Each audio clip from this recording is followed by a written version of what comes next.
Hi guys, good morning. Samahan niyo po ako maghugas ng plato. Ang ngayong araw po, hindi po ako magtitinda ng towel kasi napapagod po ako. Pero hindi po talaga matapos-tapos yung trabaho ko. Kailangan ko talaga maghugas ng plato at pinagkakainan namin.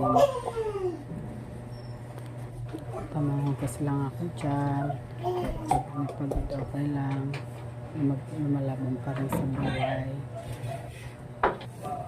Kaya tamang lang ako, panoorin nyo na lang guys kung ayaw mo. Kayo na bahala. Basta ako, kailangan ko talagang malinis kaya napapagod na ako. O, tamang hugas lang dyan. O, diba, ganda-gandahan pa. O, tapos na, diba, ang bilis. O, ilalapag ko na dyan. Pasensyahin nyo na yung paglalagyan ko ng mga plato, mga guys. Kaya huwag muna akong husgahan.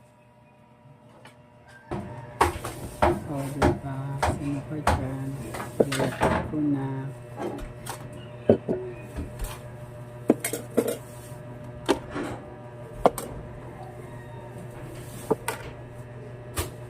Pagkatapos ko naman, kailangan ko talaga magluto para may makain ako.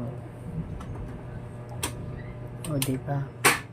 Pagkatapos ko dyan, higa-higa muna, antayin ko muna kailangan maluto yung pagkain ko, kaya tamang higa lang muna ako dyan. O, diba? O, ano nangyari sa mukha mo? Ganyan. Ang dami kong ginagawa kaya nagpapahinga muna ako. Thank you for watching. Yan lang po.